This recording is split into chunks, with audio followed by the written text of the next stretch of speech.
قال يا قوم أرأيتم إن كنت على بينة من ربي وآتاني منه رحمة فمن ينصرني من الله إن عصيته فما تزيدونني غير تخسير.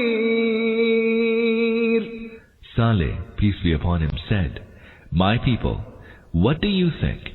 If I had a clear evidence from my Lord, and then He also bestowed His mercy upon me, who will rescue me from the punishment of Allah if I still disobey Him?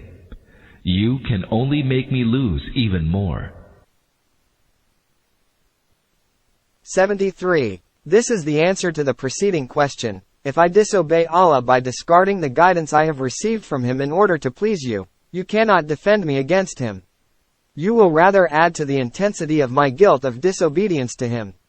Thus I shall incur additional punishment from Him for misleading you instead of showing the right way for which I had been sent to you. وَيَا قَوْمِ هَذِهِ نَاقَةُ اللَّهِ لَكُمْ آيَةً فَذَرُوهَا تَأْكُلْ فِي أَرْضِ اللَّهِ وَلَا تَمَسُّوهَا بِسُوءٍ فَيَأْخُذَكُمْ عَذَابٌ قَرِيبٌ. My people, this she-camel of Allah is a sign for you. So let her pasture on Allah's earth, and do not hurt her, or else some chastisement, which is near at hand, shall overtake you. فَعَقَرُوهَا فَقَالَ تَمَتَّعُوا فِي دَارِكُمْ 3 أَيَّامٍ ذَلِكَ وَعْدٌ غَيْرُ مَكْذُوبٍ. But they slaughtered her.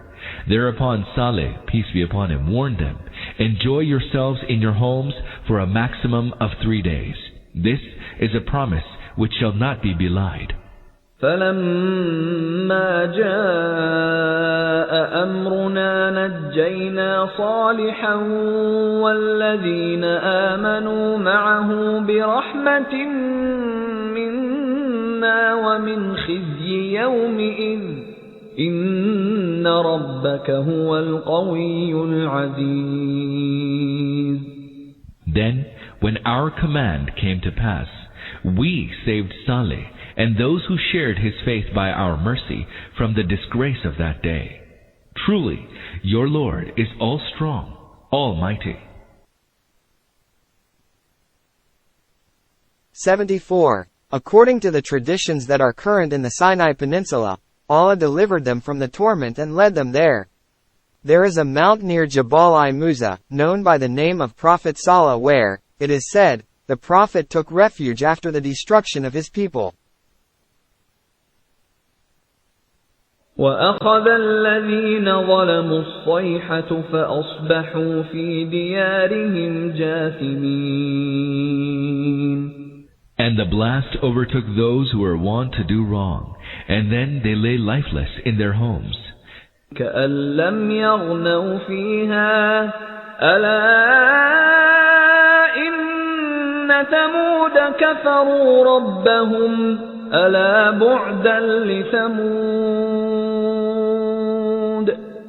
As though they had never lived there before. Oh, verily the Thamud denied their Lord. Oh, the Thamud were destroyed.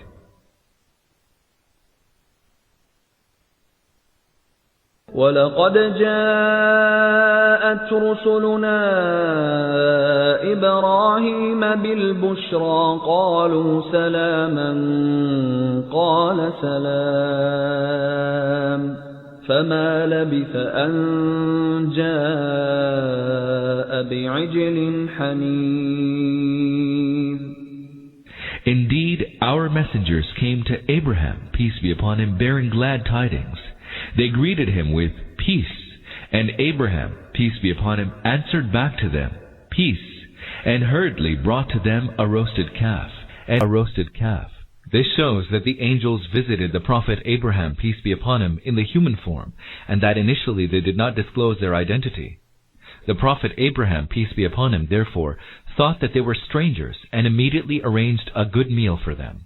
فَلَمَّا رَأَى أَيْدِيَهُمْ لَا تَصِلُ إِلَيْهِ نَكِرَهُمْ وَأَوْجَسَ مِنْهُمْ خِيفَةً قَالُوا لَا تَخَفْ إِنَّا أُرْسِلْنَا إِلَى قَوْمِ لُوطٍ.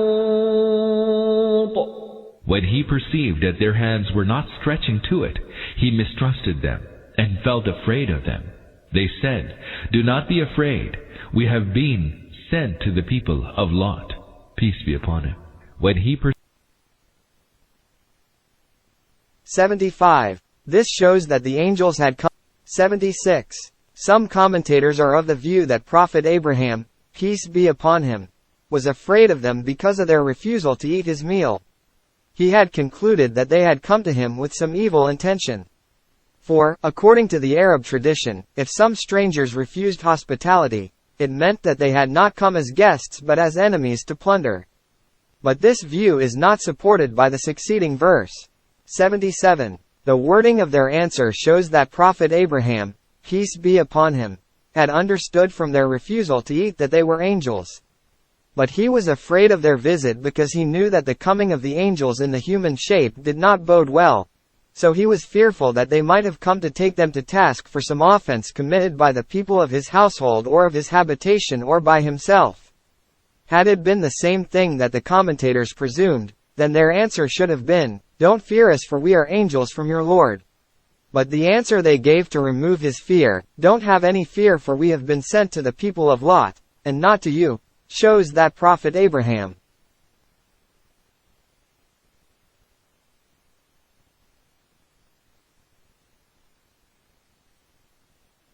peace be upon him, knew that they were angels but was troubled in his mind as to the reason of their visit in the human form.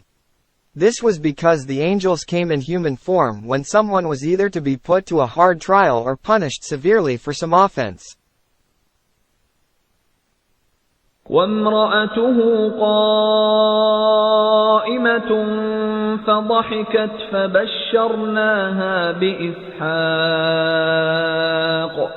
فبشرناها بإسحاق ومن وراء إسحاق يعقوب.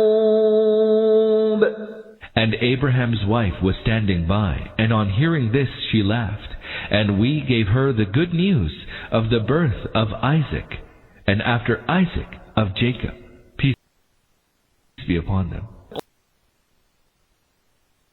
78. It appears from this that the news of the visit of the angels in the human form had made the people of the house uneasy. So Prophet Abraham, peace be upon him, wife had also come there to know what the matter was. She laughed with joy when she learned that the angels were sent not to punish their people but the people of Lot, peace be upon him. 79. The angels told the good news of a son to Sarah instead of Prophet Abraham, peace be upon him, because he already had a son, Ismail from Hajira, but had no child from her. Therefore, to remove her sorrow, they told her the good news that a son, Isaac, will be born to her, who will have a son, Jacob, both of whom will be great messengers of Allah. Peace be upon them. قالت يا ويلتى أألد وأنا عجوز وهذا بعلي شيخا إن هذا لشيء عجيب. She said, "Woe is me! Shall I bear a child now that I am an old woman, and my husband is much too age-stricken? This is indeed strange." 80. These words were not used by her in their literal sense as an exclamation of grief and lamentation. She uttered these words merely to express surprise at the news. 81. According to the Bible, Prophet Abraham, peace be upon him, was 100 years old at the time and Sarah was 90 years. She said, "Woe is me." This expression does not in any way suggest that Sarah, instead of feeling happy, considered this prediction the foreboding of a calamity. In point of fact, the expression is an exclamation to which women in particular resort to in a state of wonder and amazement. قالوا أتعجبين من أمر الله رحمة الله وبركاته عليكم أهل البيت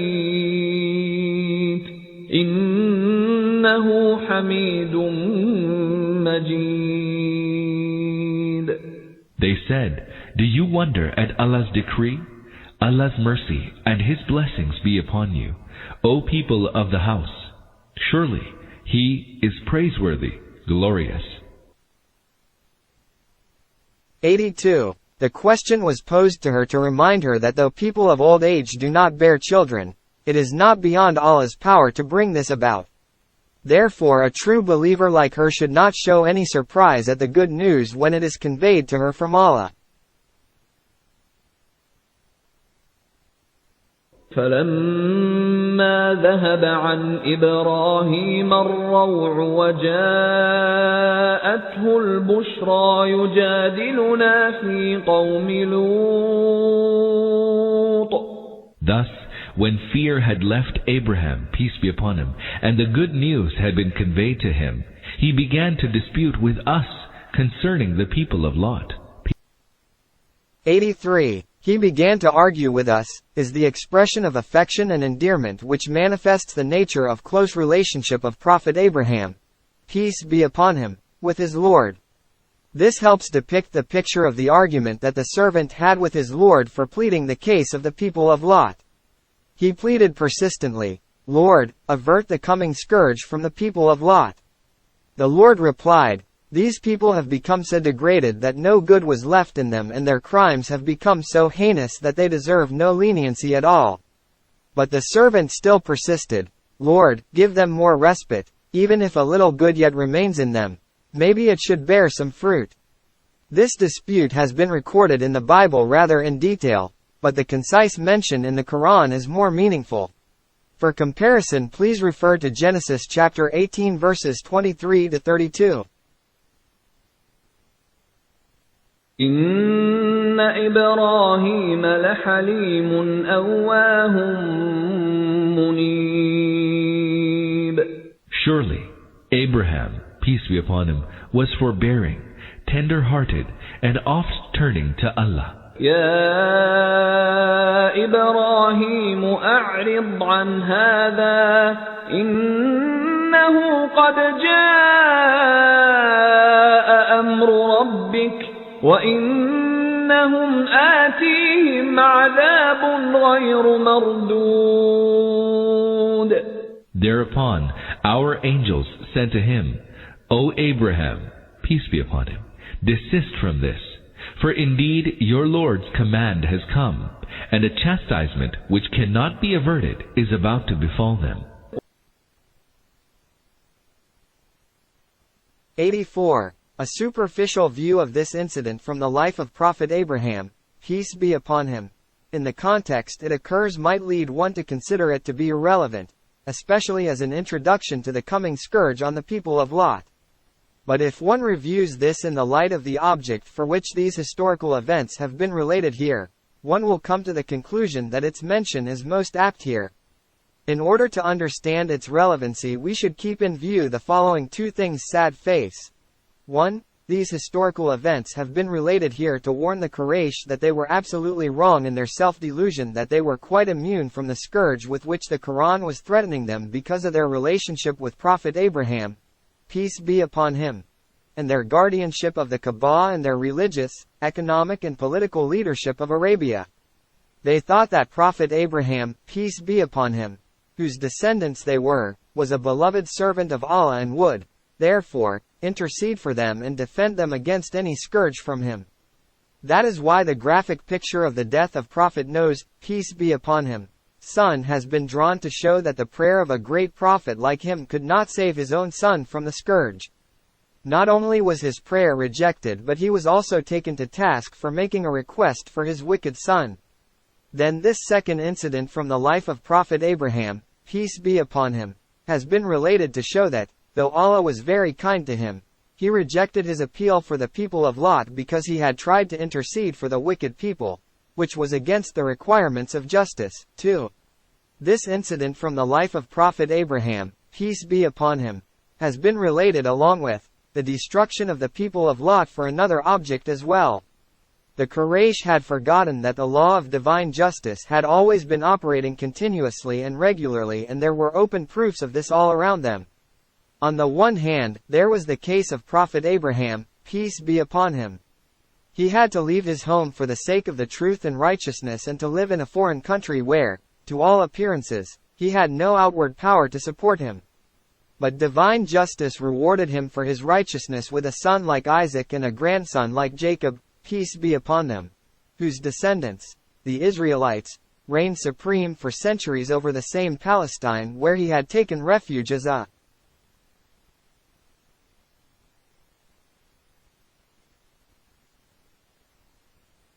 84. Stranger. On the other hand, there were the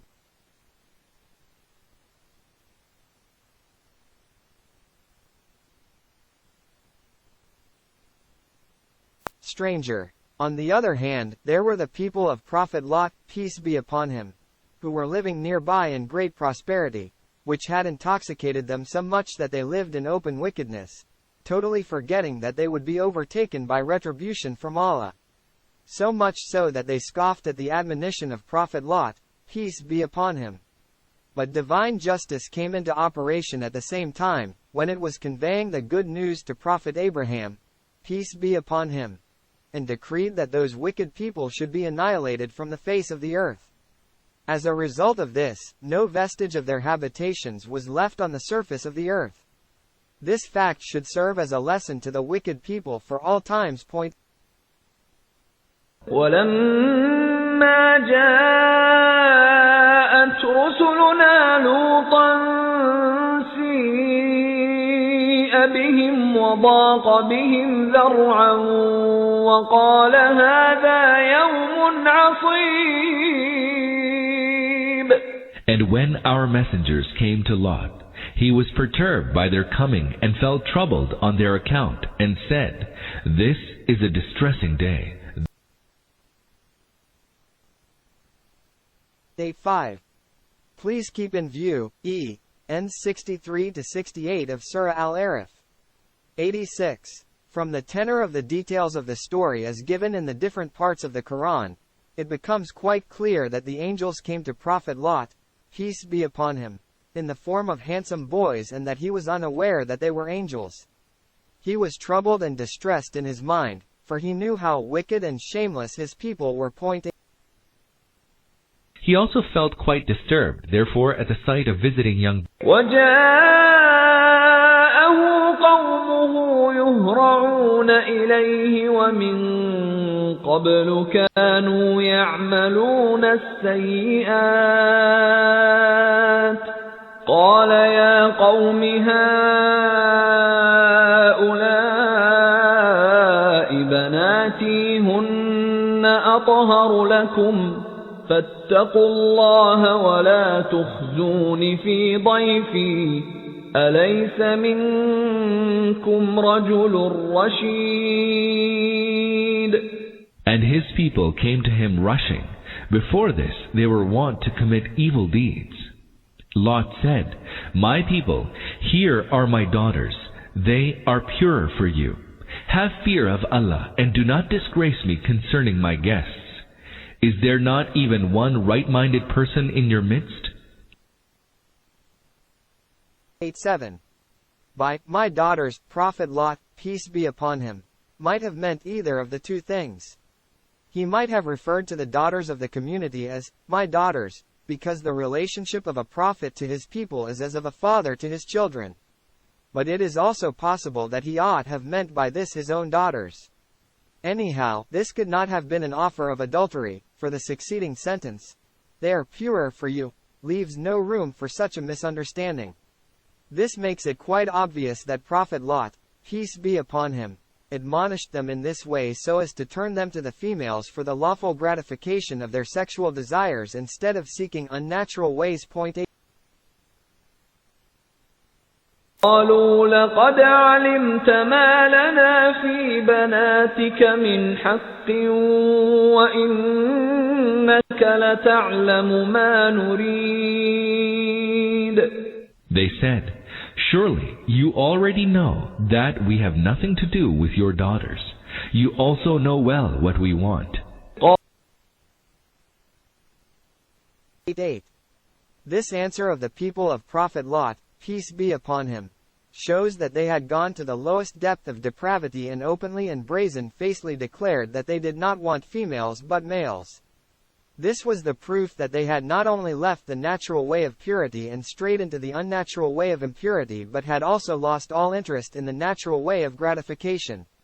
Such a depraved condition is the worst form of moral degradation, for it shows that no good has been left at all. Supposing a person has fallen as a victim to an unlawful and sinful behavior, but at the same time considers it to be a wrong behavior which should